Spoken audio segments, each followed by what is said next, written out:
Sen. Jinggoy para daw lumipat sa umalis sa Kanya-kanyang ano yan eh. Kaya lang, alam mo, sa totoo lang, sabi ko, tinatanong ko, dahil akong kamag-anak ko, kapatid ko. Kaya lang, bilang kapatid, bilang kasama, nalulungkot ako sa nangyayari. Siyempre sa kanya, sa kanyang pamilya. Pero sabi ko nga, bilang lingkod bayan, ay kailangan hayaan natin umusad ang batas, no?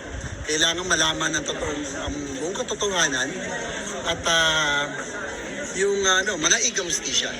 That's the bottom line, no? Mahirap timbangin, pero siyempre may pananagutan din ako dahil ako'y halal ng taong bayan. Kaya siyempre kailangan hayaan natin ang batas na umusad. So, aware ba kayo sa sinabi ni Senator Jinggoy na siya daw ay tinreten? Ang well, ang sabi sa kanya, lumipat siya sa minority, mawawala yung kaso niya. I'm not aware of that. Basta, yun lang yung sa akin, no? Sa atin, ano lang, trabaho.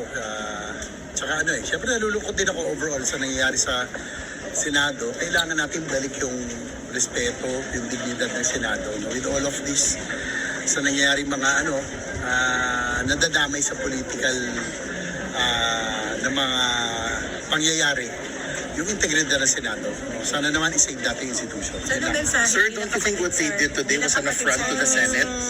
Yun lang, nasabi ko na kanina, no? Bilang kapatid, nalulungkot ako, pero bilang public servant, kailangan natin hayaan umusad ang batas.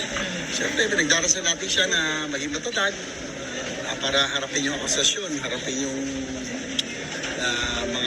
yung mga darating pa.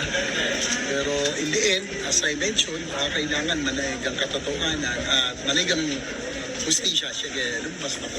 So, what happened to hindi Bagyo, force majeure na sinasabi, pero wala naman eh. So, I just don't know what's the reason. Sir, do you think ginigipit po si Sen. Jinggoy para daw lumipat sa umalis sa Kanya-kanyang ano yan eh. Kaya lang, alam mo, sa totoo lang, sabi ko, tinatanong ko, dahil akong kamag-anak ko, kapatid ko. Kaya lang, bilang kapatid, bilang kasama, nalulungkot ako sa nangyayari. Siyempre sa kanya, sa kanyang pamilya. Pero sabi ko nga, bilang lingkod bayan, ay kailangan hayaan natin umusad ang batas, no? Kailangan malaman ang buong katotohanan at yung manaig ang hustisya. That's the bottom line, no? Mahirap timbangin, pero siyempre may pananagutan din ako dahil ako'y halal ng taong bayan. Kaya siyempre kailangan hayaan natin ang batas na umusad. So, aware ba kayo sa sinabi ni Senator Jinggoy na siya daw ay tinreten? Well, ang sabi sa kanya, lumipat siya sa minority, mawawala yung kaso niya.